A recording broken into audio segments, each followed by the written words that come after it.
Hello प्यारे बच्चों, मैं सूर्य प्रकाश रंगी आपका स्वागत करता हूं दक्षिणा ई क्लासरूम पर। हम मोल कॉन्सेप्ट पढ़ रहे थे। 5 लेक्चर हम पढ़ चुके हैं, नेक्स्ट लेक्चर हम करने वाले हैं। तो जो 5 लेक्चर तक हमने पढ़ा है वो बिल्कुल आप अच्छे से मन लगा के पढ़ रहे होंगे। अभी तक हमने स्टोइशियोमेट्री के कुछ क्वेश्चंस किए थे, उसी को हम कंटिन्यू करते हैं, कुछ क्वेश्चंस और सॉल्व करते हैं। बिकॉज ये चैप्टर आपका जो है वो पूरा प्रैक्टिस बेस्ड चैप्टर है। जितना आप प्रैक्टिस कर रहे होंगे उतना ही आपको इसमें एक्सपर्ट आप होते जाएंगे। चलिए सॉल्व करते हैं नेक्स्ट क्वेश्चन। गिवन है आपको 26.8 gram sample of calcium carbonate, magnesium carbonate and sodium bicarbonate strongly heated in a container which result loss in weight of 11.9 gram. The residue on treatment with excess of dilute H2SO4 give 1.12 liter of CO2 gas at STP. Then find composition of mixture by mass. तो question थोड़ा सा अच्छा है, तो आराम से इसको फिर से पढ़िए, वीडियो को पॉज कीजिए और फिर सॉल्व कीजिए। ठीक है, चलिए होपफुली आपने ट्राई किया हुआ होगा। तो गिवन है आपको 26.8 ग्राम सैंपल ऑफ CaCO3। सो आपको मिक्सचर गिवन है CaCO3 plus MgCO3 and sodium bicarbonate, right. ये मिक्सचर आपको गिवन है, तीनों मिला के कितना है 26.8 ग्राम। इतना सैंपल आपको गिवन है, तो कुछ मास इसका होगा, कुछ मास इसका होगा, कुछ मास इसका होगा, राइट। मान लेते हैं कि ये x ग्राम है, ये y ग्राम है और ये कितना है z ग्राम।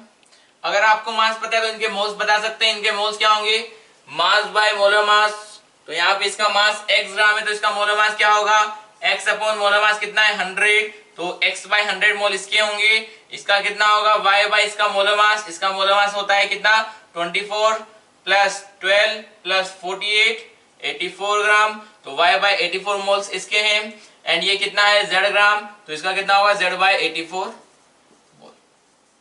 ठीक है, तो इतना इंफॉर्मेशन क्लियर है। अभी यहाँ पे टोटल 26.8 ग्राम था, हमने x y z इनका मास कंसीडर कर लिया, तो आपको इनके मोल्स मिल गए।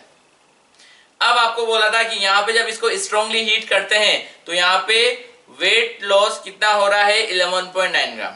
तो अभी यहाँ पर इन सभी को हीट करें। अगर हम CaCO3 को हीट करेंगे तो क्या बनेगा, calcium oxide plus carbon dioxide. ये सॉलिड होगा, ये गैसियस होगा, राइट। मैग्नीशियम कार्बोनेट को हीट करेंगे तो क्या बनने वाला है, मैग्नीशियम ऑक्साइड प्लस CO2, ये भी गैसियस फॉर्म प्रोड्यूस होगा। एंड सोडियम बाइकार्बोनेट को जब हम हीट करेंगे तो क्या प्रोड्यूस होगा, Na2CO3 plus H2O plus CO2,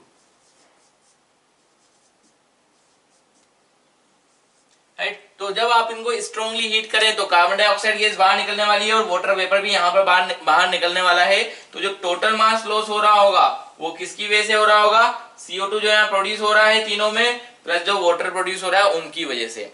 तो इन चारों का जो टोटल मास होगा वो कितना होना चाहिए, चारों का मिला के 11.9 gram, right. Yes, loss in weight आपको कितना देखा है 11.9 ग्राम। तो इन चारों का वेट मिला के कितना होना चाहिए 11.9 ग्राम।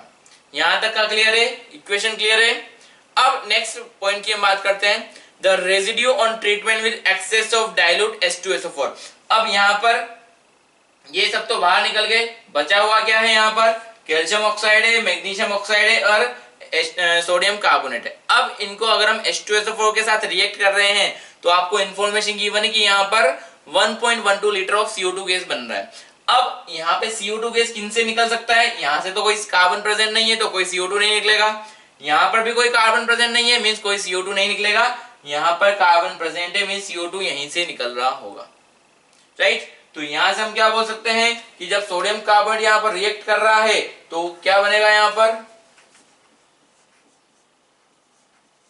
तो आप क्या करिए, सोडियम कार्बोनेट की रिएक्शन H2SO4 के साथ करवा दीजिए तो क्या बनेगा Na2SO4 plus H2O plus CO2।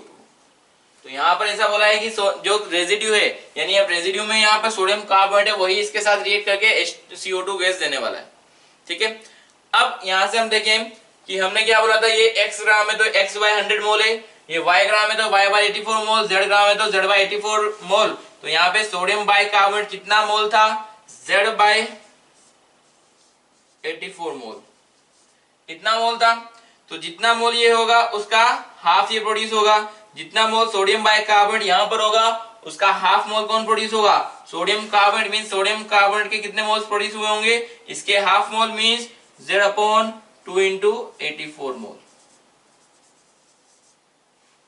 यहां तक सारी चीजें क्लियर है कि Z अपॉन 84 मोल ऑफ यहाँ पे सोडियम कार्बोनेट के प्रोड्यूस हुए होंगे। तो ये Z upon 2 into 84 sorry Z upon 2 into 84 मोल यहाँ पे सोडियम कार्बोनेट के थे। अब जितना मोल सोडियम कार्बोनेट के होंगे उसके अकॉर्डिंग हम CO2 के मोल्स देख लें। जितना मोल सोडियम कार्बोनेट का रहा होगा उतना ही मोल CO2 का भी प्रोड्यूस हुआ होगा। क्लियर। अब इंफॉर्मेशन गिवन आपको एसटीपी पर वॉल्यूम ऑफ CO2 कितना है 1.12 लीटर। तो क्या वॉल्यूम से आप यहाँ पर नंबर ऑफ मोल्स का कैलकुलेशन कर सकते हैं, बिल्कुल कर सकते हैं। आपको यहाँ पे वॉल्यूम गिवन है तो 22.4 लीटर से अगर आप डिवाइड करते हैं तो आपको नंबर ऑफ मोल्स मिल जाएंगे। तो यहाँ पे हम क्या बोलेंगे, वॉल्यूम ऑफ CO2 कितना है 1.12 litre. So moles of CO2 कितना रहेगा यहाँ पे वॉल्यूम के according 1.12 upon total volume volume at STP 1 मोल का कितना 22.4 लीटर। तो ये कितना हो जाएगा यहाँ पे 1/20 मोल। क्लियर।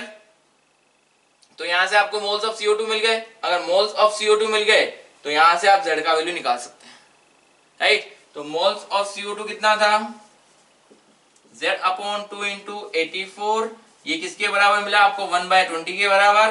तो Z का वैल्यू कितना मिल जाएगा, ये 2 से 10 टाइम कैंसिल आउट हो जाएगा, 84/10 मींस 8.4 ग्राम। तो यहाँ पे Z आपने किसको कंसीडर किया था, सोडियम बाइकार्बोनेट को। तो मींस सोडियम बाइकार्बोनेट यहाँ पर कितना रहेगा 8.4 ग्राम। क्लियर है। तो अभी तक हमने क्या किया, यहाँ पे आपको तीनों का कॉम्बिनेशन गिवन था, तीनों मिला के 26.8 ग्राम थे। हमने तीनों को यहाँ पर x y z मान लिया, तो इनका मास हमने यहाँ कंसीडर किया। तो इनके मोल्स क्या होंगे, मास by molar mass, mass by molar mass, mass by molar मास। जब आप यहाँ पे इनको हीट करेंगे तो ये डिसोसिएट होकर कैल्शियम ऑक्साइड एंड CO2 देगा, ये भी calcium oxide sorry magnesium oxide and CO2 देगा, और ये सोडियम बाइकार्बोनेट डिसोसिएट होकर क्या दे देगा, sodium carbonate CO2 and H2O, right. तो जो मास लॉस हो रहा है वो कितना है यहाँ पे 11.9 ग्राम। अब देखिएगा यहाँ पर कि यहाँ पे जब आप सोडियम बाइकार्बोनेट को हीट करें तो वहां सोडियम कार्बोनेट बना।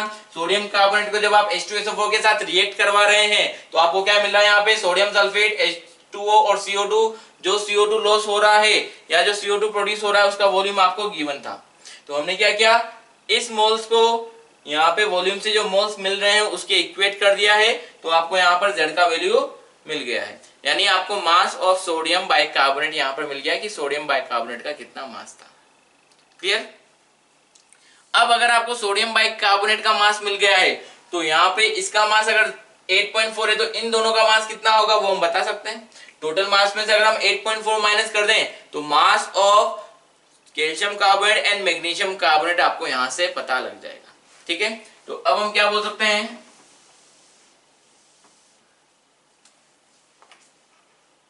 Mass of CaCO3 plus MgCO3 कितना होगा, टोटल मास कितना था 26.8 माइनस सोडियम बाइकार्बोनेट का मास कितना है यहाँ पर 8.4 ग्राम। तो यहाँ पे इन दोनों का डिफरेंस दे लीजिए आपको मिल जाएगा, राइट। तो ये कितना आ रहा है यहाँ पर 18.4 ग्राम।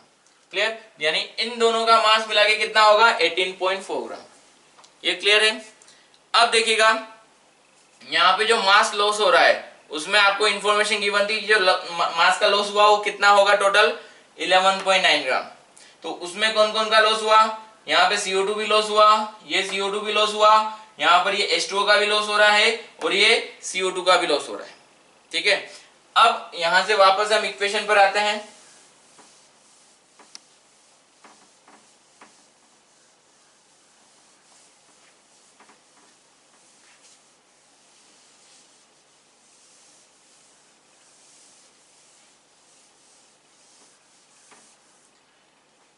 कि अगर आप CaCO3 को हीट कर रहे हैं तो क्या बना आपके पास कैल्शियम ऑक्साइड प्लस CO2 इसका आपने x ग्राम माना था, मोलर मास से डिवाइड किया तो x बाय 100 मोल इसके थे, तो ये कितना प्रोड्यूस होगा x बाय 100 मोल, और ये कितना प्रोड्यूस होगा x बाय 100 मोल। MgCO3 की बात करें, MgCO3 को जब आपने हीट किया तो यहाँ पे क्या प्रोड्यूस हुआ, मैग्नीशियम ऑक्साइड प्लस CO2। आपने इसका y ग्राम माना था तो y बाय 100 मोल इसके होंगे, sorry y by 84 mass by molar mass, y by 84 mole magnesium carbide के होंगे। यहाँ पर y by 84 mole magnesium oxide and y by 84 mole CO2 के होंगे। एंड जब आपने सोडियम बाइकार्बोनेट को हीट किया तो क्या बना, sodium carbonate plus H2O plus CO2। तो यहाँ पर ये कितना था, Z अपॉन 84 मोल था, इसका मोलर मास भी 84 होता है, इसका मोलर मास भी 84 है, आप चाहे कैलकुलेट कर लीजिएगा। तो Z अपॉन 84 मोल ये था, तो ये कितना होगा Z अपॉन 2 इंटू 84, जितना ये होगा उसका हाफ ये बनेगा, 2:1 का रेशियो है, जितना ये है उसका हाफ ये बनेगा, Z upon 2 into 84 and Z upon 2 into 84, right. तो आपको यहां से Z का वैल्यू पता है, तो मींस इन दोनों के कितने कितने मोल्स बन रहे हैं वो आपको पता है। तो हम यहां से हम क्या बोल सकते हैं, total mass loss on heating, heat करने पे कितना मास लॉस हुआ, ये वाला मास लॉस हुआ, ये वाला मास लॉस हुआ और इन दोनों का मास लॉस हुआ, राइट। तो इन सबको ऐड कर दें तो आपको पता लग जाएगा कि कितना मास यहाँ पर लॉस हो रहा है। तो पहले हम टोटल मास की पहले बात करें, total moles lost on heating, कितने टोटल मोल लॉस हुए होंगे, moles of CO2 from CaCO3 plus moles of CO2 from MgCO3 plus moles of CO2 from sodium bicarbonate plus moles of H2O from sodium bicarbonate. तो इन सब के मोल से जो मास मिलेगा वो टोटल कितना होना चाहिए, जितना यहाँ पे लॉस हुआ था, कितना लॉस हुआ था 11.9 ग्राम। तो यहां से हम क्या करें, इसके मोल्स पता है x बाई 100 मोलर मास से मल्टीप्लाई कर देंगे तो आपको यहाँ पर मास ऑफ CO2 पता लग जाएगा, राइट। या फिर ऐसा करें, CO2 का मोल्स यहाँ पर है, CO2 का मोल्स यहाँ पर है, CO2 का मोल्स यहाँ पर है, तीनों के मोल्स का एडिशन करके किससे मल्टीप्लाई कर दें 44 से। या फिर हम अलग अलग भी कर सकते हैं, x by 100 into 44 plus y by 84 into 44 plus कितना है यहाँ पे z कितना था यहाँ पे 8.4, तो 8.4 अपॉन 2 इंटू 84 इंटू कितना मास मोलर मास H2O कितना होता है 18 gram plus 8.4 upon 2 into 84 into molar mass of CO2 कितना होता है 44। तो यहाँ पर ये CO2 का मास यहाँ भी मिल गया, इस CO2 का मास हमने ये ले लिया, इस CO2 का मास हमने यहाँ पर ये ले लिया और जो H2O बना था उसका मास यहाँ पर ये ले लिया। इन सब का मास कितना होना चाहिए 11.9 ग्राम। क्लियर। बस अब आपको यहाँ से कैलकुलेशन करनी है, ये कैलकुलेट कीजिए कितना हो जाएगा यहाँ पर, ये 1/20 डिवाइड कर दीजिए, राइट। ये कितना हो जाएगा यहाँ पे 1/20 डिवाइड कर दीजिए, ठीक, आंसर आपको मिल जाएगा। सो कैलकुलेट करें कितना होगा x 44x upon 100 plus 44 y upon 84 plus कितना हो रहा है यहाँ पर ये 1/20 यानी कितना 18/20 मीन 0.9 प्लस ये कितना हुआ 1/20 इंटू 44 मीन्स कितना होगा ये 2.2 इक्वल टू 11.9, ठीक। अब देखिए यहाँ पर हमने क्या बोला कि mass of calcium carbonate plus magnesium carbonate दोनों मिला के कितना है 84 ग्राम 18.4 ग्राम। तो अगर हम इसको यहाँ पर एक x है एक y है, तो अगर ये x ग्राम है तो यहाँ पे y का वैल्यू कितना हो जाएगा 18.4 माइनस x, ऐसा भी लिखा जा सकता है, बिल्कुल बिल्कुल लिखा जा सकता है, ठीक है। तो ये कितना होगा यहाँ पे आपको कितना मिल रहा है 44x अपॉन 100 प्लस y को आप क्या ले सकते हैं अब इन दोनों का मास मिला है कितना था यहाँ पर 18.4, तो अगर इसका x है तो ये कितना होगा 18.4 minus x upon 84 equal to 11.9 minus इन दोनों का सम इसमें से माइनस कर दें, कितना हो जाएगा ये 3.1। तो कितना डिफरेंस आ रहा है ये यहाँ पर आपको कितना आया 8.8 ग्राम, राइट। अब बस आपको केवल कैलकुलेशन करनी है। यहाँ पर एक 44 हमारा रह गया है क्योंकि यहाँ पे ये y का वैल्यू हमने पुट किया था 18.4 माइनस x इंटू 44, तो ये रहने वाला है, ठीक है। तो अब बस यहाँ से 44 कॉमन ले लीजिए, 8.8 में डिवाइड कर दीजिए तो आंसर आपको मिल जाएगा। क्या आंसर है यहाँ पर x का, x upon 100 plus 18.4 minus x upon 84 into कितना है ये 44 इक्वल टू 8.8। तो यहां से आप इसको कैंसिल आउट कर दीजिए, रेशियो ले लीजिए, कितना होगा ये, कितना आ रहा है 100 इन 84, 100 कितना होगा ये यहाँ पर 84 plus 100 into 18.4 minus x equal to कितना टाइम्स कैंसिल आउट हो गया ये यहाँ पर 0.2 टाइम्स, क्रॉस मल्टीप्लाई कीजिए तो कितना होगा 18.4 equal to 1840 minus 100x equal to कितना आ रहा है ये 01680। तो यहाँ पे आपको मिल गया कितना 16x इक्वल टू कितना डिफरेंस आ रहा है ये 0.6 कितना आया 1680 84 कितना 360 सॉरी 1840 माइनस 1680 कितना डिफरेंस आ रहा है यहाँ पर ये 14 में से 8 गया है, कितना बचा है यहाँ पर ये 6 बचा और ये 1 बचा, राइट। तो x का वैल्यू कितना मिल जाएगा 10 ग्राम। तो मीन्स यहाँ पे जो मिक्सचर था उसमें आपने x किसको कंसीडर किया था, कैल्शियम कार्बोनेट को। तो कैल्शियम कार्बोनेट कितना होगा 10 ग्राम, सोडियम बाइकार्बोनेट मिला आपको कितना 8.4 ग्राम और रिमेनिंग क्या हो जाएगा मैग्नीशियम कार्बोनेट। तो यहाँ से आपको x का वैल्यू मिला क्या CaCO3 कितना था, कितना हुआ 10 ग्राम, सोडियम बाइकार्बोनेट आपको मिला था कितना 8.4 ग्राम, इन दोनों का मिला के 18.4 हो गया। तो बाकी रिमेनिंग क्या होगा यहाँ पे MgCO3 कितना होगा, यहाँ पे टोटल मास कितना था 26.8 माइनस 18.4 मीन्स कितना हो गया 8.4। क्लियर। तो ये कैलकुलेशन था इसका, थोड़ा सा लेंथी कैलकुलेशन है बट यहाँ पे चीजों को आपको लिंक करना आना चाहिए कि जो इंफॉर्मेशन गिवन है उससे आप कैलकुलेशन कैसे करेंगे। क्लियर। चलिए देखते हैं नेक्स्ट क्वेश्चन। गिवन आपको 0.98 gram of KClO3 potassium chloride heated under such condition that a part of it decompose according to the equation। तो दो इक्वेशन आपको गिवन है, एक इक्वेशन में कुछ पार्ट डिकम्पोज हो रहा है और सेकंड इक्वेशन में दूसरा पार्ट यहाँ पे इसका डिकम्पोज हो रहा है। तो पहली इक्वेशन में KClO3 से KCl और ऑक्सीजन बन रहा है, दूसरी इक्वेशन में KClO3 से KClO4 एंड KCl बन रहा है। इंफॉर्मेशन गिवन है if oxygen evolve was 134.4 ml at STP then calculate percentage by weight of KClO4 in residue। अच्छा क्वेश्चन है ये, वीडियो को पॉज कीजिए, सॉल्व कीजिए और चेक कीजिए। चलिए सॉल्व करते हैं। गिवन है आपको KClO3 को हीट किया, फर्स्ट इक्वेशन में आपको बना रखा है KCl plus O2 and second equation में आपको बना रखा है KClO4 plus KCl।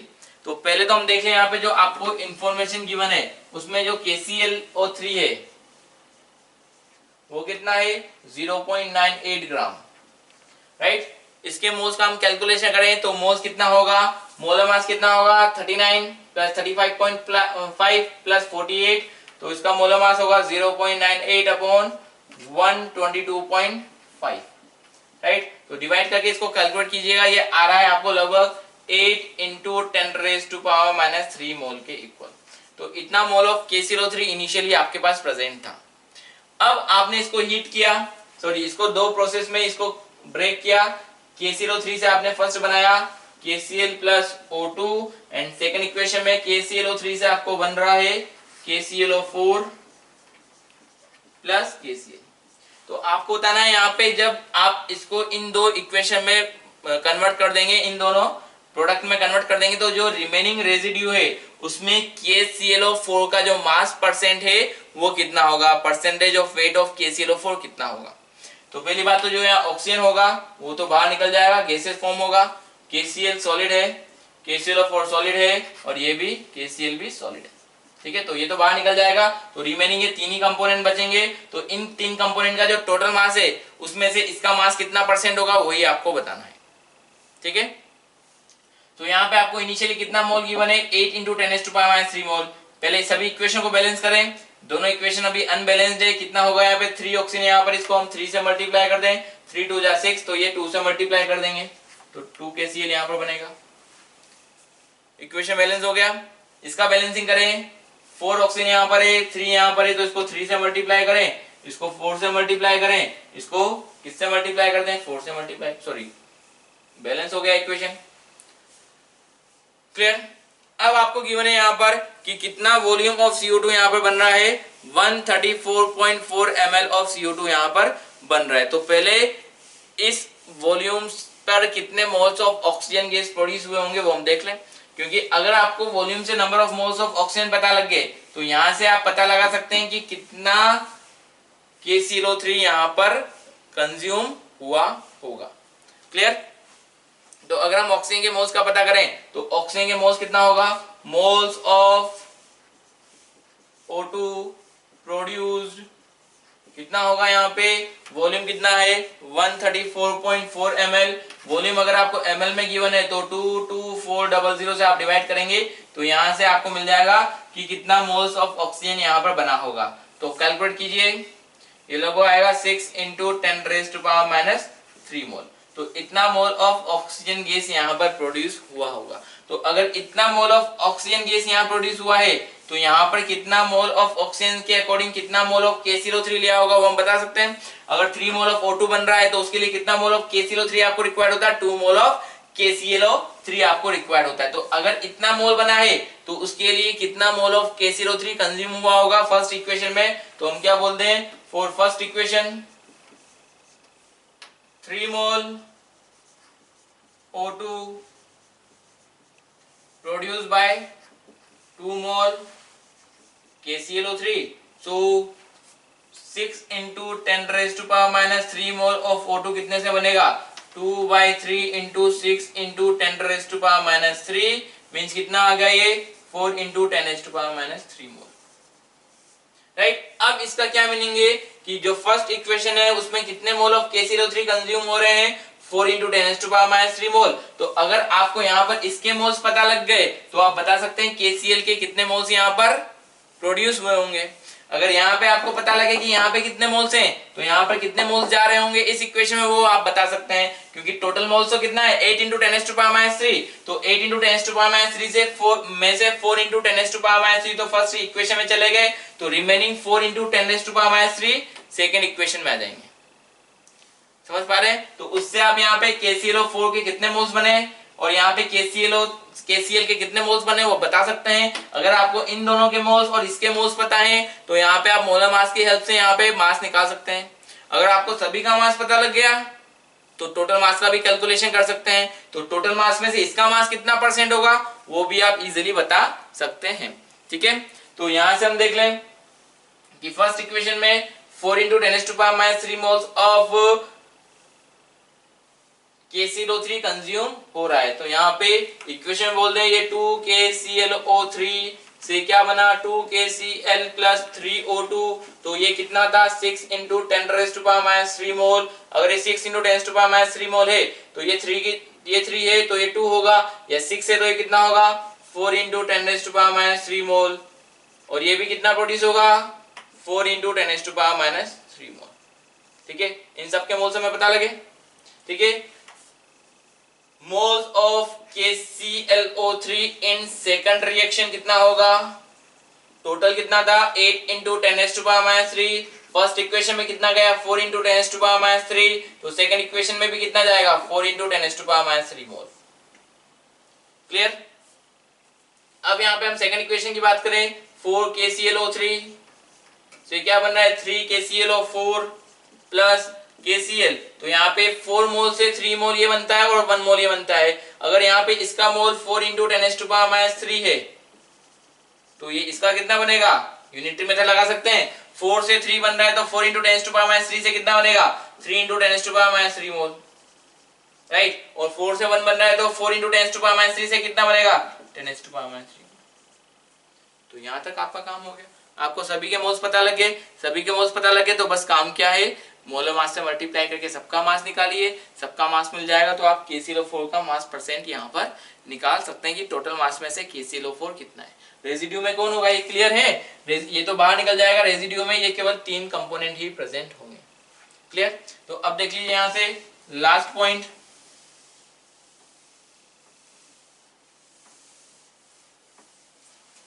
Total KCl कितना प्रोड्यूस हुआ, यहाँ पे 4 इंटू 10⁻³ है, यहाँ पर 10⁻³ है। So total mole of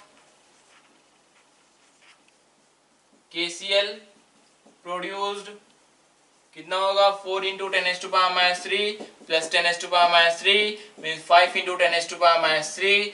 next क्या होगा, total mass of KCl produce कितना होगा, मोल्स कितने हैं, मोलर मास से मल्टीप्लाई कीजिए।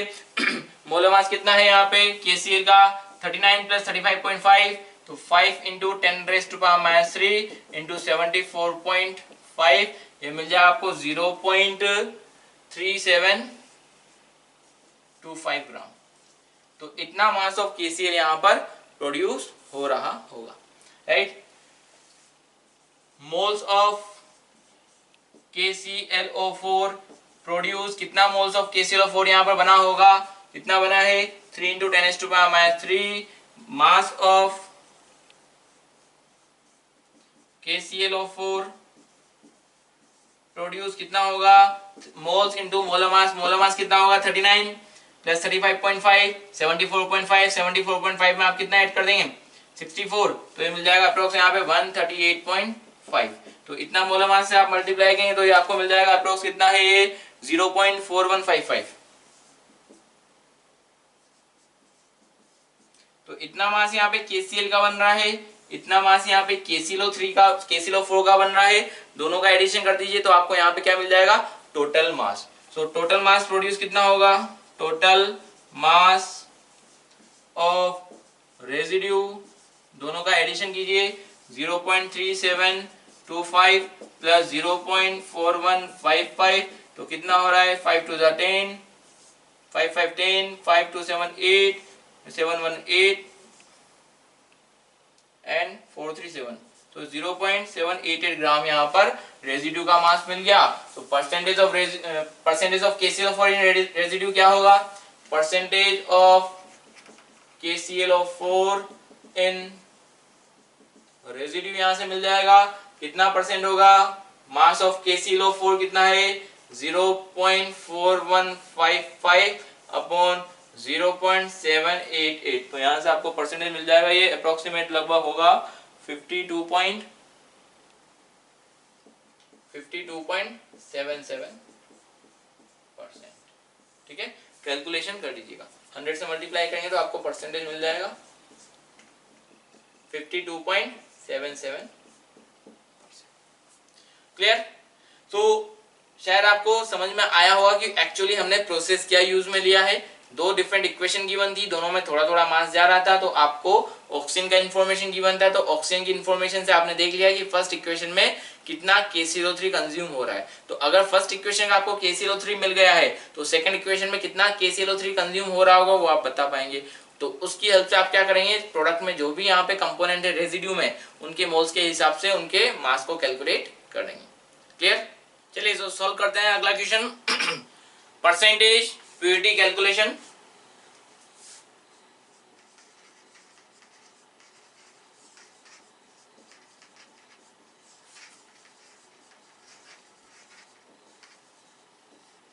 अब ये है क्या परसेंटेज प्योरिटी कैलकुलेशन, कि सपोज आपको कोई रिएक्टेंट गिवन है या कोई सैंपल गिवन है, उसमें कुछ अमाउंट रिएक्टेंट का है, तो पूरे सैंपल का रिएक्टेंट कितना परसेंट है उसे हम क्या बोलेंगे, परसेंटेज प्यूरिटी। या आप इसको ऐसे भी समझ सकते हैं कि सपोज आप मिल्क लेने गए, ठीक है, आपको 1 लीटर मिल्क लेना है। अब जब आप दूध लेने जा रहे हैं तो वहां पर दूध वाले ने क्या किया कि 750 ml के अंदर 250 ml वाटर मिला दिया। आपको 1 लीटर मिल्क लेना था, उसने क्या किया 750 ml के अंदर क्या किया 250 ml वाटर मिला दिया। अब हुआ क्या यहाँ पे, टोटल तो कितना है ये 1000 ml 1 लीटर, बट इस 1000 ml के अंदर मिल्क कितना परसेंट है, केवल 75%। 1000 ml के अंदर वाटर कितना है 75 ml, मींस यहाँ पे मिल्क कितना है एक्चुअल का, जितना टोटल वॉल्यूम आपको गिवन है सॉल्यूशन का उसमें से केवल 750 ml, यानी जो टोटल मिल्क आपको ये दे दिया वाटर मिलाने के बाद उसमें से केवल 750 ml मिल्क प्रेजेंट है, यानी इसका 75% ही क्या है यहाँ पे मिल्क। तो अगर आपको इसका परसेंटेज प्यूरिटी बताना है तो वो कितना होगा, कैसे निकालेंगे कि एक्चुअली यहाँ पे मिल्क कितना है और टोटल वॉल्यूम कितना गिवन है आपको, उसका 100 से मल्टीप्लाई करेंगे तो क्या मिल जाएगा आपको, परसेंटेज प्यूरिटी। मीन्स यहाँ पे जितना वॉल्यूम आपको मिल्क का गिवन रहेगा, यानी वाटर मिलाने के बाद जितना वॉल्यूम गिवन होगा उसमें केवल 75% ही मिल्क एक्चुअली प्रेजेंट है। ठीक है, तो अब इसको ऐसा समझते हैं कि आपको सपोज कोई सैंपल गिवन है, उसमें कुछ कंपाउंड है और इम्प्यूरिटी है, राइट। तो सैंपल के अंदर कुछ कंपाउंड है और कुछ इम्प्यूरिटी है, तो ये जो सैंपल के अंदर कंपाउंड है वो एक्चुअली सैंपल के मास का कितना परसेंट है, वही क्या होगा, परसेंटेज प्यूरिटी। यानी टोटल मास में से जितना मास ऑफ कंपाउंड है वो आपको पहले कैलकुलेट करना पड़ेगा अगर आपको परसेंटेज प्यूरिटी कैलकुलेट करना है तो। क्लियर, चलिए क्वेश्चंस करते हैं इससे related.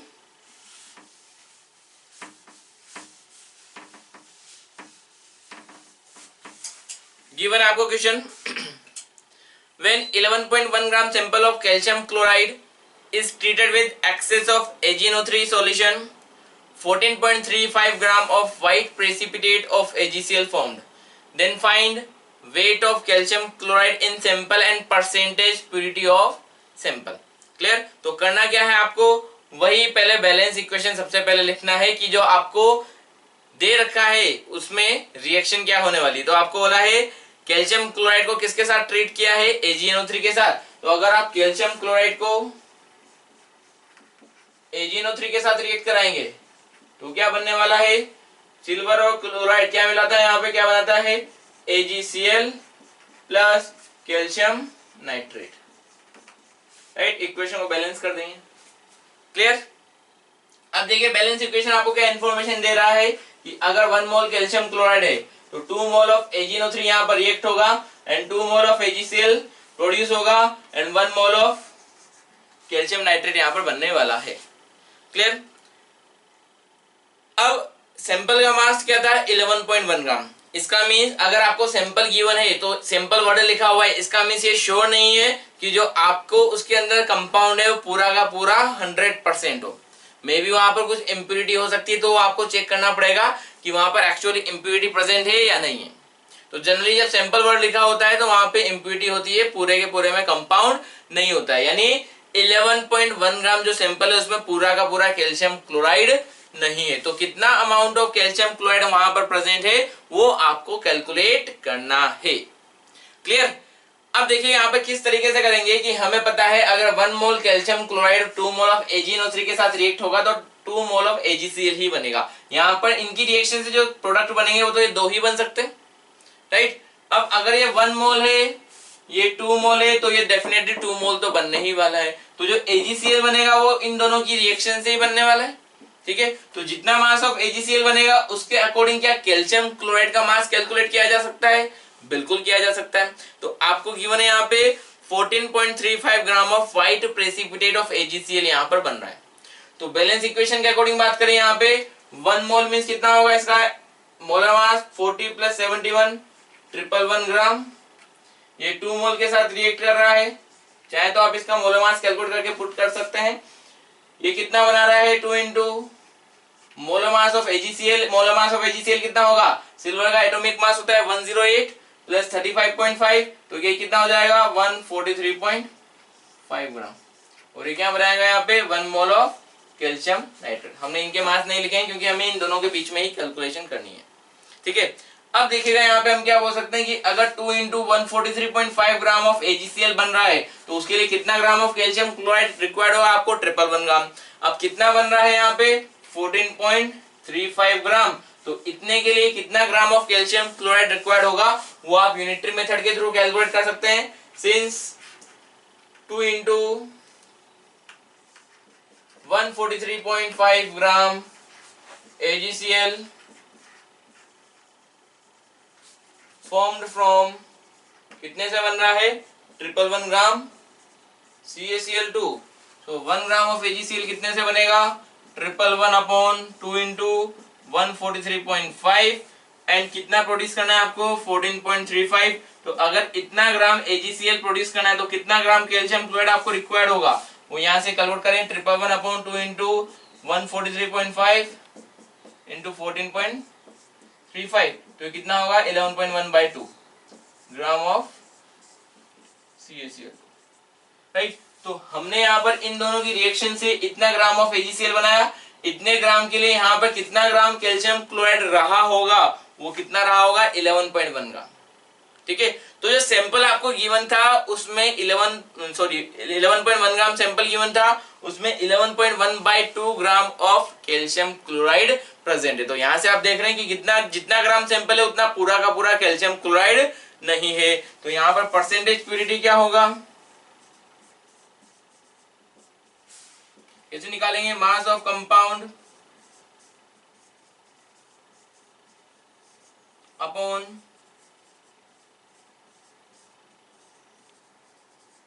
Mass of sample into 100। तो कंपाउंड का मास कितना है यहाँ पर 11.1/2, सैंपल का मास कितना है 11.1, तो कंपाउंड कौन होगा जो यहाँ पर रिएक्ट हो रहा है, तो कितना होगा यहाँ पे 11.1/2 अपॉन सैंपल कितना था 11.1 इंटू 100, तो इसका मीन सैंपल कितना परसेंट प्योर है 50% प्योर।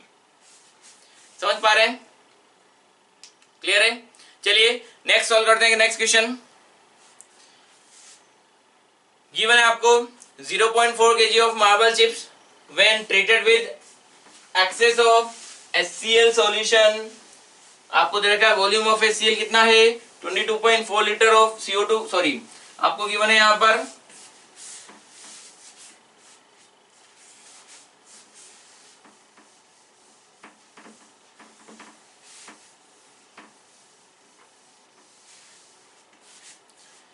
गिवन है 0.4 kg of marble chips when treated with excess of HCl, 22.4 liter of CO2 gas obtained at STP, then find percentage purity of marble chips। पहले तो बात करें marble chips होता क्या है, मार्बल चिप्स कुछ नहीं है, सिंपली कैल्शियम कार्बोनेट होता है, ठीक है। उसको हमने किसके साथ रिएक्ट कराया है HCl के साथ। तो पहले आपको CaCO3 का HCl के साथ रिएक्शन पता होना चाहिए कि वो रिएक्शन क्या है। तो बिल्कुल इजी रिएक्शन है CaCO3 प्लस HCl, यहाँ पे रिएक्ट करेगा तो कैल्शियम और Cl माइनस क्या बनाएंगे CaCl2 प्लस यहाँ पर ये बनाएगा H2CO3 sorry H2O plus CO2, right. अब इक्वेशन आपके पास बैलेंस्ड है, तो इस बैलेंस इक्वेशन के अकॉर्डिंग सॉरी इक्वेशन को हम बैलेंस कर देते हैं। कितना है यहाँ पे क्लोरीन 2, तो इसको 2 से मल्टीप्लाई करेंगे तो इक्वेशन आपका बैलेंस हो जाएगा, 2H2O यहाँ पर आ जाएगा, CO2 यहाँ पर आ जाएगा, ठीक है। तो बैलेंस इक्वेशन के अकॉर्डिंग क्या इन्फॉर्मेशन मिल रहा है कि 1 mole of calcium carbonate 2 mole of HCl के साथ रिएक्ट कर रहा है, 1 मोल ऑफ कैल्शियम क्लोराइड बन रहा है, 1 मोल ऑफ वाटर बन रहा है एंड 1 मोल ऑफ CO2 यहाँ पर प्रोड्यूस हो रहा है, ठीक है। तो अब देख लीजिए आपको यहाँ पे गिवन है बैलेंस इक्वेशन के अकॉर्डिंग अगर आप कैलकुलेट करें तो यहाँ पर कितना है 1 मोल मीन्स 100 ग्राम आप मोलर मास निकालेंगे तो इसका इधर 2 मोल है, 2 मोल मीन्स 2 इंटू 36.5 ग्राम, इसका अगर आप मोलर मास निकालेंगे तो 36.5 ग्राम यहाँ पर आता है। 1 मोल मीन्स 111 ग्राम ऑफ कैल्शियम का क्लोराइड यहाँ पे बनेगा, 18 ग्राम ऑफ वाटर बनेगा एंड 1 मोल मीन्स यहाँ पर 44 ग्राम CO2 या फिर 22.4 लीटर गैस यहाँ पर बनेगी, क्लियर। 1 मोल में कितना वॉल्यूम होता है एसटीपी पर 22.4 लीटर, इतना क्लियर है स्टोइचियोमेट्री के थ्रू। तो अब यहाँ पर आपको गिवन इस इक्वेशन के अकॉर्डिंग क्या पता लग रहा है कि 100 ग्राम अगर कैल्शियम कार्बोनेट है तो कितना यहाँ पर वॉल्यूम ऑफ CO2 बनेगा, 22.4 litre of volume of CO2। या ऐसा बोल दें 22.4 वॉल्यूम ऑफ CO2 के लिए कितना ग्राम कैल्शियम कार्बोनेट आपको लेना पड़ेगा, यहाँ पर 100 ग्राम। क्लियर है। अब आपको गिवन था 0.4 kg of marble chips treated with excess of HCl 22.4 litre of CO2 gas obtain. तो यहाँ पर 0.4 kg मींस यहाँ पे जो मार्बल चिप्स है वो कितना है 400 ग्राम। उसको आपने HCl के साथ रिएक्ट कराया है तो यहाँ पे कितना CO2 बना है 22.4 लीटर। तो यहाँ पर आपको जो सैंपल गिवन है या मार्बल चिप्स गिवन है वो कितना है 0.4 kg या फिर आप बोल सकते हैं 400 ग्राम। ठीक है। Volume of CO2 obtain, volume of CO2 obtain कितना है 22.4 लीटर। तो 22.4 लीटर के लिए कितना यहाँ पे कैल्शियम कार्बोनेट रिक्वायर्ड है 100 ग्राम, बट यहाँ पे मार्बल चिप्स कितना है 400 ग्राम, यानी 400 ग्राम में कितना कैल्शियम कार्बोनेट होगा, केवल 100 ग्राम। समझ पा रहे हैं। तो यहाँ पे आप क्या बोल सकते हैं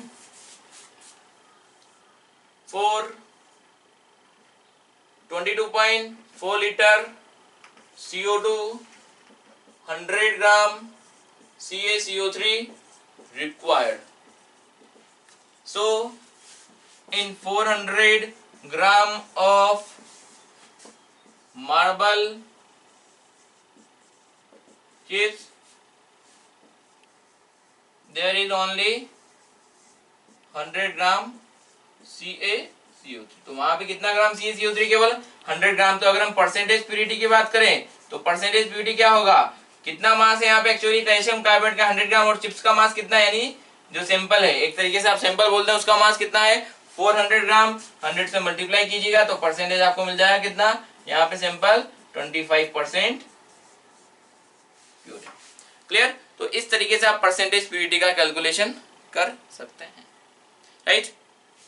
चलिए नेक्स्ट टॉपिक देखते हैं। इंपॉर्टेंट टॉपिक है, बहुत क्वेश्चंस यहाँ से आपके बनते हैं और काफी अच्छे इंटरेस्टिंग और अच्छे कैलकुलेशन वाले क्वेश्चंस यहाँ से बनते हैं। सो नेक्स्ट टॉपिक देखते हैं, लिमिटिंग रिएजेंट।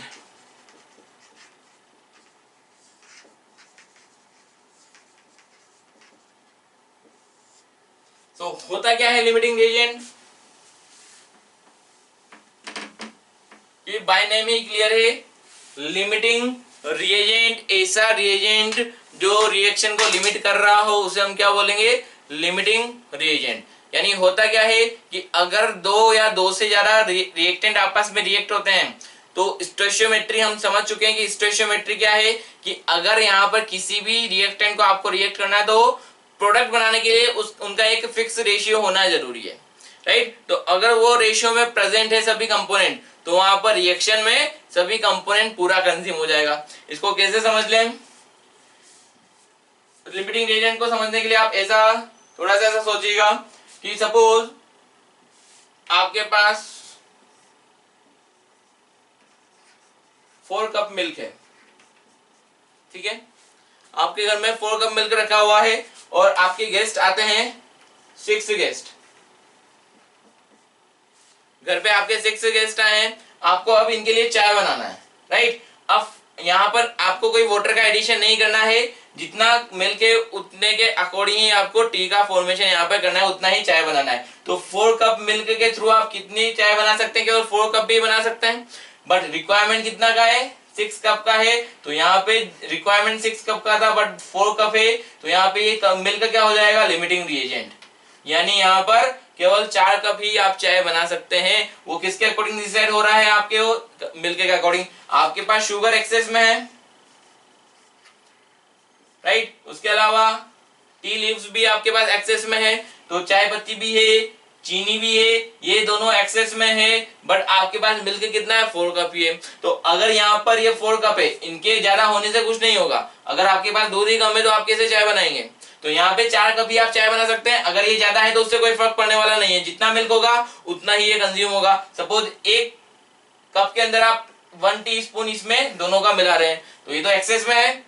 आप यहाँ पे सपोज आपके पास 10 टीस्पून यहाँ पे शुगर और टी लीव्स है, चाय पत्ती है, तो यहाँ पे 4 कप आप मिल्क तो यूज में ले सकते हैं पूरा का पूरा, बट ये पूरा यूज में नहीं लेना है, क्योंकि एक कप में आपको 1 चम्मच शुगर और 1 चम्मच चाय पत्ती मिलाना है। ठीक है, ये दोनों एक्सेस में आपके पास सपोज 10-10 चम्मच है, तो ये क्या हुआ, आपको अगर 6 कप बनाना है, बट आप कितने बना पाएंगे, 4 कप ही बना पाएंगे।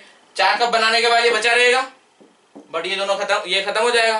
तो यहाँ पे हम मिल्क को क्या बोलेंगे, लिमिटिंग रिएजेंट, और ये क्या होगा, जो बचा हुआ रह जाएगा उसको हम क्या बोलते हैं, एक्सेस रिएजेंट। ठीक है, ये तो नॉर्मल हम यहाँ पे जो एक्चुअली लाइफ में हम देखते हैं उसके बेसिस पर।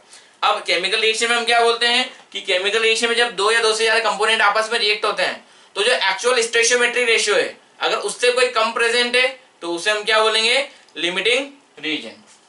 ठीक है, तो पहले डेफिनेशन की बात करते हैं, उसके बाद हम यहाँ पर इसको एग्जाम्पल के बेसिस पर समझेंगे। तो लिमिटिंग रिएजेंट क्या होता है, रिएक्शन में, अब यहाँ पे मिल्क पहले खत्म हो गया है, बाकी शुगर और चाय पत्ती बचा हुआ था, तो रिएक्शन में जो पहले खत्म हो जाए, रिएक्टेंट के लिए हम बोल रहे हैं, जो लिमिटिंग रिएजेंट होता है वो केवल और केवल रिएक्टेंट के लिए ही स्पेसिफाइड होता है। ठीक है, तो रिएक्शन में जो रिएक्टेंट पहले खत्म हो जाता है उसे हम क्या बोलेंगे, लिमिटिंग रिएजेंट बोलेंगे। अब अगर कोई पहले खत्म हो रहा है तो क्या फिर रिएक्शन कंटिन्यू होती रहेगी, कि सपोज ए बी एंड सी आपस में रिएक्ट होकर कोई प्रोडक्ट बना रहे हैं। ठीक है, यहाँ पर इसका 1 मोल, इसका 1 मोल और इसका 1 मोल रिक्वायर्ड है। अब यहाँ पे आपको गिवन है 2 mole of A, 5 mole of B and 5 mole of C. तो इसके 1 मोल के लिए इसका 1 मोल था और इसका भी 1 मोल था, तो इसके 2 मोल के लिए कितना रिक्वायर्ड होगा, इसका भी 2 मोल और इसका भी 2 मोल, बट 2 से ज्यादा प्रेजेंट है, जितना रिक्वायर्ड था उससे ज्यादा प्रेजेंट है, तो दोनों क्या होंगे, एक्सेस रिएजेंट, और एक कौन होगा, लिमिटिंग रिएजेंट। जब ये 2 मोल कंज्यूम हो चुका होगा तो इसका भी 2 मोल कंज्यूम होगा और इसका भी 2 मोल कंज्यूम होगा। 2 मोल कंज्यूम होने के बाद ये कितने बचेंगे, 3 मोल, और ये कितना हो जाएगा, 0। अब जब ए ही खत्म हो गया तो क्या इन तीनों के बीच में फिर कोई रिएक्शन हो सकती है, नहीं हो सकती। तो मींस यहाँ पर ए कौन होगा, लिमिटिंग रिएजेंट, और जो बचा हुआ रह गया वो क्या होगा, एक्सेस रिएजेंट। अब सपोज यहाँ पे 1 मोल ऑफ ए से सपोज यहाँ पे कोई प्रोडक्ट बन रहा है एम, 1 मोल ऑफ ए से 1 मोल ऑफ एम बन रहा है, तो 2 मोल ऑफ ए से कितना बनेगा, 2 मोल ऑफ एम, यानी जो लिमिटिंग रिएजेंट है वो खत्म हो गया, तो फिर क्या उससे ज्यादा प्रोडक्ट बन सकता है, जितना ये है उसके अकॉर्डिंग यही उतना ही तो ये बनेगा। अगर यही खत्म हो गया तो इसका फॉर्मेशन तो रुक गया ना, राइट। तो यहाँ पर जो हम प्रोडक्ट का कैलकुलेशन करते हैं वो किसके अकॉर्डिंग करते हैं, लिमिटिंग रिएजेंट के अकॉर्डिंग करते हैं। क्लियर। तो लिमिटिंग रिएजेंट क्या होता है, the reactant which consumed first, जो पहले खत्म हो रहा है और रिएक्शन को लिमिट कर दे, यानी इसके खत्म होते ही रिएक्शन भी क्या हो जाएगी, रुक जाएगी, और इसी के अकॉर्डिंग आपको प्रोडक्ट का अमाउंट पता लगेगा। तो लिमिटिंग रिएजेंट क्या होगा, the reactant which consumed first and limit the amount of product formed in the chemical reaction is known as limiting reagent. Clear? अब ये लिमिटिंग है, तो जो बचा हुआ है वो कौन है, एक्सेस रिएजेंट। तो रिएक्शन में जो बचा हुआ रह जाता है, the reactant which is left out at the end of reaction is called excess reagent. Clear? अब जो प्रोडक्ट बनना है वो आप किसकी हेल्प से निकालने वाले हैं, यहाँ पर जो लिमिटिंग रिएजेंट होगा उसी की हेल्प से। तो हम क्या बोलेंगे, amount of product formed is decided by limiting reagent. Access reagent के अकॉर्डिंग आप प्रोडक्ट के अमाउंट का कैलकुलेशन नहीं करेंगे, क्योंकि वो तो बचा हुआ है। हम क्या बोल रहे हैं कि जो खत्म हो जाएगा उसी के अकॉर्डिंग आप प्रोडक्ट का कैलकुलेशन करेंगे, उसी के अकॉर्डिंग प्रोडक्ट का यहाँ पर फॉर्मेशन हो रहा होगा। चलिए ठीक है, कुछ एग्जाम्पल देख लेते हैं। यहाँ पर बिल्कुल सिंपल एग्जाम्पल्स हैं।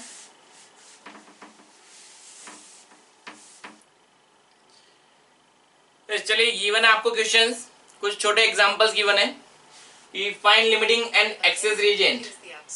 गिवन आपको फर्स्ट एग्जांपल 2a + 3b की रिएक्शन से D बन रहा है। आपको अगर इसके 10 मोल एंड 20 मोल गिवन है तो बताना है इन दोनों में से लिमिटिंग कौन होगा, एक्सेस कौन होगा।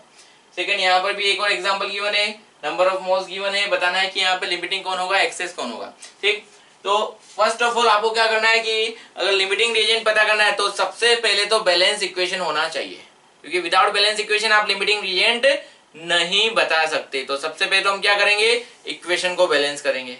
ठीक है, तो इक्वेशन को बैलेंस करें यहाँ पर कि लिमिटिंग रिएजेंट अगर आपको निकालना है तो पहले इक्वेशन को बैलेंस कर दीजिए। इक्वेशन अभी यहाँ पे जो है वो आपको बैलेंस दे रखी है। ठीक है, सो अब इसमें देख लेते हैं हम यहाँ पर कि बैलेंस इक्वेशन हमें क्या बता रहा है कि अगर आपके पास 2 mole of A and 3 mole of B है तो यहाँ पे 1 मोल ऑफ डी बनने वाला है, यानी 2:3 का रेशियो ए और बी के बीच में यहाँ पर होगा कि 2 mole of A 3 mole of B और है तो वहां पे 1 मोल ऑफ डी बनेगा। अब यहाँ पे 2 आपको कितना दे दिया है, 10 मोल दे दिया और ये दे दिया 20 मोल, यानी अब यहाँ पे इन दोनों के बीच में रेशियो अगर 2:3 का है तो ही यहाँ पे कंप्लीट रिएक्शन होने वाली है। ठीक है, तो 2:3 के लिए हमने क्या किया, 2 मोल से 10 मोल कर दिया, यानी हमने इसको क्या किया, डबल कर दिया, सॉरी क्या कर दिया है, 5 टाइम्स कर दिया। तो ये 5 टाइम्स कर दिया तो पूरी इक्वेशन को अगर हम 5 से मल्टीप्लाई कर देंगे तो हमें ये वैल्यू मिलना चाहिए कि अगर हमने इसको 5 से मल्टीप्लाई किया तो 10 मोल आया, इसको 5 से मल्टीप्लाई किया तो कितना आना चाहिए था, 15 मोल, राइट। तो 10 मोल की रिएक्शन के लिए आपको कितना मोल ऑफ बी रिक्वायर्ड होगा, 15 मोल, बट है कितना 20, तो यानी 15 मोल कंज्यूम होने के बाद भी ये बचा हुआ रहेगा, इसका मीन्स ये कौन होगा, एक्सेस रिएजेंट। अगर ये बचा हुआ है तो ये तो अब तक खत्म हो चुका है ना, क्योंकि यहाँ पे 10 मोल के लिए कितना रिक्वायर्ड है, 15 मोल, तो 15 मोल तो अवेलेबल है, तो जैसे ही 15 मोल मिल गया तो 10 मोल पूरा का पूरा खत्म हो गया। तो ये खत्म होते ही ये तो बचा हुआ है, तो अगर ये बचा हुआ है तो अकेला ये रिएक्ट नहीं कर सकता, तो ये ये पहले खत्म हो गया, तो ये कौन होगा, लिमिटिंग रिएजेंट। समझ पा रहे हैं? आप चाहे तो यूनिटरी मेथड से भी लगा सकते हैं कि 2 मोल रिएक्ट विद 3 मोल, सो 1 मोल कितने से रिएक्ट करेगा, 3/2, एंड 10 मोल कितने से रिएक्ट करेगा, 3/2 इंटू 10 मीन 15 मोल, राइट। तो ये यहाँ पर कितना है, 20 मोल, तो रिमेनिंग कितना होगा, 20 minus 15 means 5 mole of B यहाँ पर बचेगा। क्लियर? अब हम क्या बोले, जो प्रोडक्ट का कैलकुलेशन वो किसके अकॉर्डिंग करते हैं, लिमिटिंग रिएजेंट के अकॉर्डिंग। 2 मोल से कितना बन रहा है, 1 मोल, तो 10 मोल से कितना बनेगा यहाँ पर, 10 मोल ऑफ डी यहाँ पर बनने वाला है। सिंपल यूनिटरी मेथड, ठीक है। देखिए example, 2a plus B, sorry 3a plus B plus 2c से क्या बना है, 2d प्लस e। आपको यहाँ पे रेशियो क्या है, 3 mole of a 1 mole of b के साथ एंड 2 मोल ऑफ c के साथ रिएक्ट करेगा, तो 2 mole of d and 1 mole of e बनेगा। आपको यहाँ पे 20 मोल ऑफ a गिवन है, 10 मोल ऑफ b गिवन है, 15 मोल ऑफ c गिवन है, तो यहाँ पे लिमिटिंग कौन होगा वो आपको बताना है, ठीक है। एक तो यूनिटरी मेथड आपके पास है कि आप यूनिटरी मेथड के थ्रू लिमिटिंग को कैलकुलेट कर दें। दूसरा क्या है कि यहाँ पे इनके मोल्स का रेशियो कितना होना चाहिए, 2:3 ही होना चाहिए। तो अगर हम इनके मोल्स का रेशियो देख लें तो वो क्या होना चाहिए, 2:3 ही होना चाहिए। या ऐसा भी कर दें कि अगर हम यहाँ पर नंबर ऑफ मोल्स को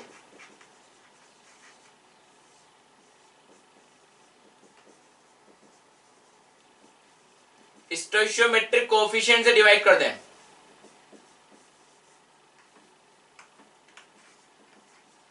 कि नंबर ऑफ मोल्स को अगर गिवन जितने नंबर ऑफ मोल्स है उसको स्टोइचियोमेट्रिक कोएफिशिएंट से डिवाइड कर दें, तो जिसके लिए ये वैल्यू लिस्ट होगी वो क्या होगा, लिमिटिंग रिएजेंट होगा। किस तरीके से, यहाँ पे इसका स्टोइचियोमेट्रिक कोएफिशिएंट क्या था, 2, इसका कितना है 3, तो यहाँ पे 10 को अगर हम 2 से डिवाइड करते हैं तो कितना होगा 5। इधर अगर आप 20 को 3 से डिवाइड करते हैं तो कितना आएगा, ये 6 पॉइंट समथिंग 6.66। तो दोनों में से जिसके लिए यहाँ पे इन दोनों का रेशियो कितना है, number of moles upon stoichiometric coefficient का वैल्यू जिसका सबसे कम होगा वही कौन होगा, लिमिटिंग रिएजेंट।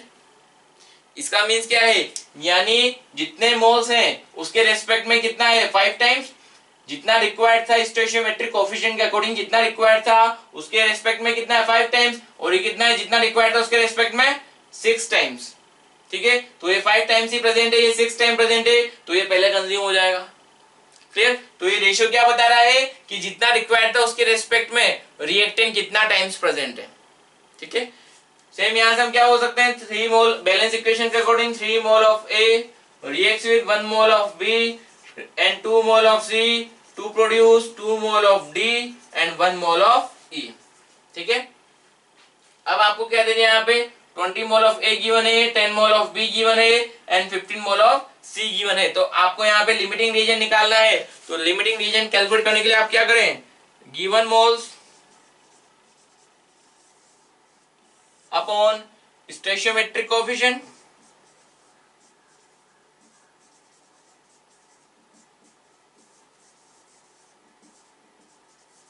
तो गिवन मोल कितना है यहाँ पे 20, स्टोइचियोमेट्रिक कोएफिशिएंट क्या है 3, तो ये कितना होगा 6.66। गिवन मोल कितना है 10, स्टोइशियोमेट्रिक कोएफिशिएंट कितना है 1, तो कितना होगा 10।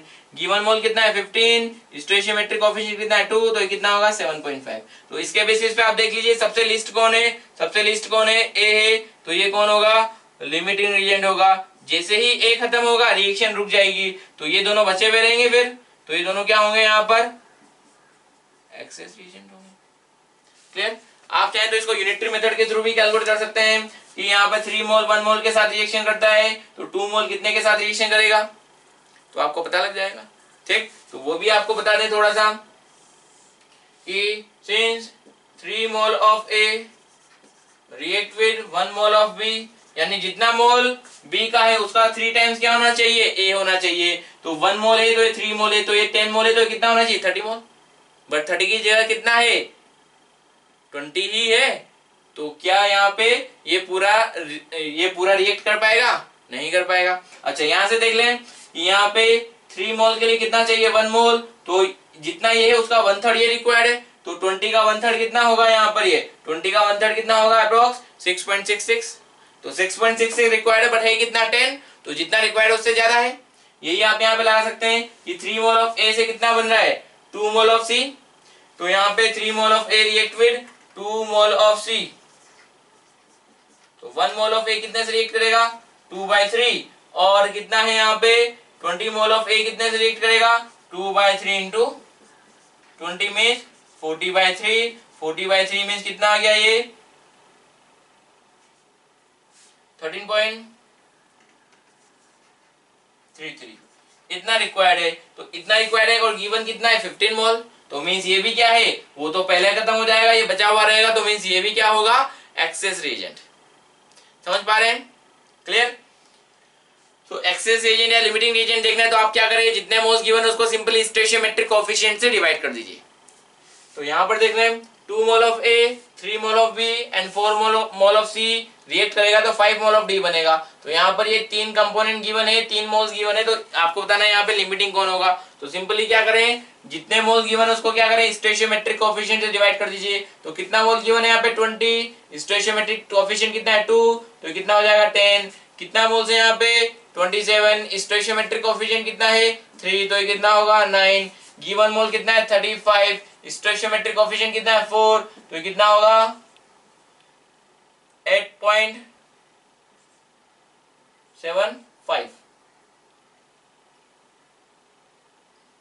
राइट। तो यहाँ पे सबसे लीस्ट यहाँ पे स्टोइशियोमेट्रिक कोएफिशिएंट की सबसे लीस्ट वैल्यू किसके लिए आई है सी के लिए, तो सी क्या होगा यहाँ पे लिमिटिंग रिएजेंट, और ये दोनों क्या होंगे एक्सेस रिएजेंट। ठीक है, आप चाहे तो सिंपल यूनिटरी मेथड भी लगा सकते हैं कि हमने यहाँ पे 2 मोल 3 मोल 4 मोल के अकॉर्डिंग यहाँ पे रिएक्शन होना है कि अगर 2 मोल ये है तो 3 मोल बी का एंड 4 मोल ऑफ सी का कंज्यूम होगा। हमने क्या किया, इसको कितना कर दिया 20, तो इसको 20 कर दिया, तो ये कितना होगा 10 टाइम्स किया है, तो इसको भी 10 टाइम्स करते दोनों को, बट ये 10 टाइम्स नहीं है, ये कितना है 9 टाइम्स। अगर ये 9 टाइम्स है तो इसको भी 9 टाइम्स करें।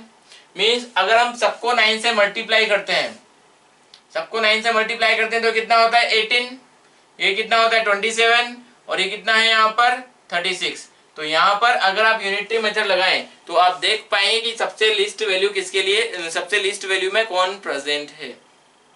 क्लियर? तो इसको हमने जब 10 टाइम्स किया था तो ये 10 टाइम्स नहीं है, ये भी 10 टाइम्स नहीं है, ये कितना है 9 टाइम्स। तो अगर ये 9 टाइम्स है तो ये 9 टाइम्स यूज में आ सकता है, 18 मोल तो डेफिनेटली यूज में आ सकते हैं। यस, समझ पा रहे हैं क्या कि ये अगर हम इसको 9 टाइम्स करेंगे तो 27 आएगा, इसको 9 टाइम्स करेंगे तो कितना आएगा 18 आएगा। तो ये 27 के लिए कितना रिक्वायर्ड होगा 18, और इस 27 के लिए कितना रिक्वायर्ड होगा ये 36, बट ये 36 से भी कम है। तो जितना ये है उसके अकॉर्डिंग ये तो अवेलेबल है, बट ये अवेलेबल नहीं है, तो 36 से कम वैल्यू मींस लिमिटिंग कौन होगा सी होगा। बाकी आप यहाँ पे इस रेशियो से अकॉर्डिंग कर सकते हैं, जितना मोल्स है उसको स्टोइशियोमेट्रिक कोएफिशिएंट से डिवाइड कर दीजिए, आपको नंबर ऑफ मोल्स यहाँ पे लिमिटिंग रिएजेंट मिल जाएगा कि लिमिटिंग रिएजेंट यहाँ पर कौन है। क्लियर? नेक्स्ट देखते हैं, आपको गिवन है H2 प्लस Cl2 की रिएक्शन से HCl बन रहा है। बैलेंस इक्वेशन हमें क्या बता रहा है 1 mole of H2 1 mole of Cl2 के साथ रिएक्ट होकर 2 मोल ऑफ HCl यहाँ पर बना रहा है। ठीक है, इसको हम अभी आपको वापस से एक्सप्लेन करेंगे कि ये हम किस तरीके से बोल रहे हैं। अभी यहाँ पे 1 mole of H2 1 mole of Cl2 and 2 mole of HCl के साथ रिएक्ट कर रहा है। तो यहाँ पे क्या गिवन है आपको 3 मोल इसका गिवन है, 5 मोल इसका गिवन है, तो आपको बताना है दोनों में लिमिटिंग कौन होगा। तो सिंपल यूनिटरी मेथड है, 1 मोल की रिएक्शन 1 मोल से होगी, तो 3 मोल की रिएक्शन कितने से होगी 3, राइट। 3 मोल के लिए 3 मोल रिक्वायर्ड है, बट गिवन कौन है 6 मोल। तो अगर हम यहाँ पे लिमिटिंग रिएजेंट की बात करें और एक्सेस रिएजेंट की बात करें, तो यहाँ पे 1 के लिए 1 की रिक्वायर्ड है, तो 3 के लिए कितनी रिक्वायर्ड होगी 3, बट ये 3 से ज्यादा प्रेजेंट है, यानी जितना रिक्वायर्ड है उससे ज्यादा है, तो ये तो कौन होगा एक्सेस रिएजेंट। तो एक्सेस रिएजेंट कौन होगा क्लोरीन, और लिमिटिंग रिएजेंट कौन होगा यहाँ पे H2, ठीक है।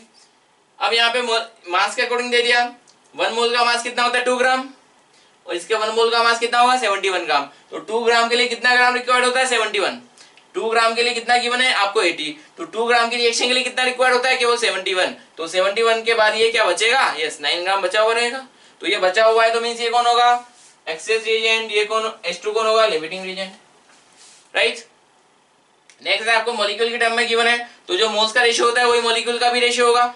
1 मोल के लिए 1 मोल रिक्वायर्ड है, तो 1 मॉलिक्यूल के लिए कितना रिक्वायर्ड होगा 1 मॉलिक्यूल। 100 मॉलिक्यूल के लिए कितना रिक्वायर्ड होगा 100 molecule of Cl2, but there कितना रखा है 300 मॉलिक्यूल, तो 300 यहाँ पे बचा हुआ रहेगा, क्योंकि 100 के लिए तो 100 रिक्वायर्ड है, 200 बचेगा ना, तो ये कौन होगा एक्सेस रिएजेंट, और H2 कौन होगा लिमिटिंग रिएजेंट, ठीक है। अब ये 300 दे दिया, ये 100 दे दिया, तो होपफुली शायद आप समझ पा रहे होंगे कि अगर ये 300 है तो इसका भी कितना रिक्वायर्ड होगा 300, बट 300 की जगह यहाँ पे कितना दे रखा है 100, यानी यहाँ पे ये 100 कंज्यूम होगा, तो ये भी कितना कंज्यूम होगा 100, तो 100 कंज्यूम होने के बाद ये 200 बचेगा, मींस ये कौन होगा यहाँ पर एक्सेस रिएजेंट, और H2 लिमिटिंग कौन होगा Cl2, ठीक है।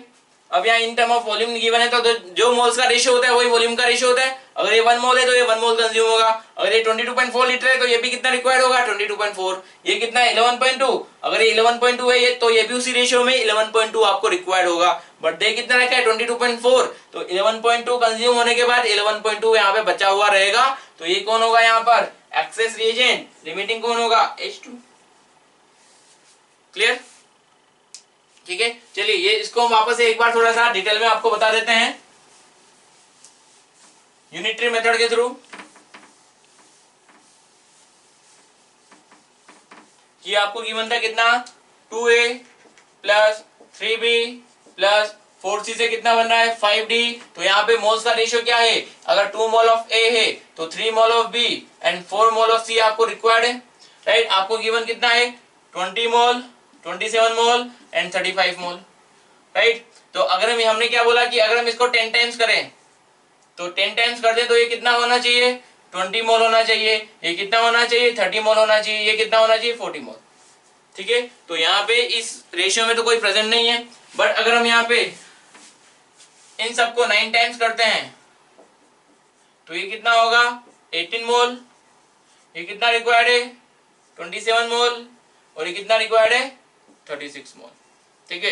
तो अगर ये 27 मोल होता है तो इसके लिए 36 रिक्वायर्ड होगा, और ये कितना रिक्वायर्ड होगा 18 रिक्वायर्ड होगा, तो 27 के लिए क्या 18 अवेलेबल है, यस ये 20 है तो इसमें से 18 तो यूज में आ सकता है, बट क्या ये 36 मोल है नहीं है, तो इसके अकॉर्डिंग जितना ये रिक्वायर्ड था उससे कम है, ये तो अवेलेबल है, बट इसके अकॉर्डिंग जितना ये रिक्वायर्ड था उससे कम वैल्यू है, तो यानी ये सबसे कम वैल्यू है, तो मींस ये क्या होगा यहाँ पे सी लिमिटिंग रिएजेंट, और ये दोनों रिएक्शन में क्या होंगे एक्सेस रिएजेंट, क्योंकि एक खत्म होते ही ये दोनों बच जाएंगे ना, एक खत्म होते ही ये दोनों बच जाएंगे, इसलिए ये दोनों क्या होंगे इसके रिस्पेक्ट में एक्सेस रिएजेंट होंगे।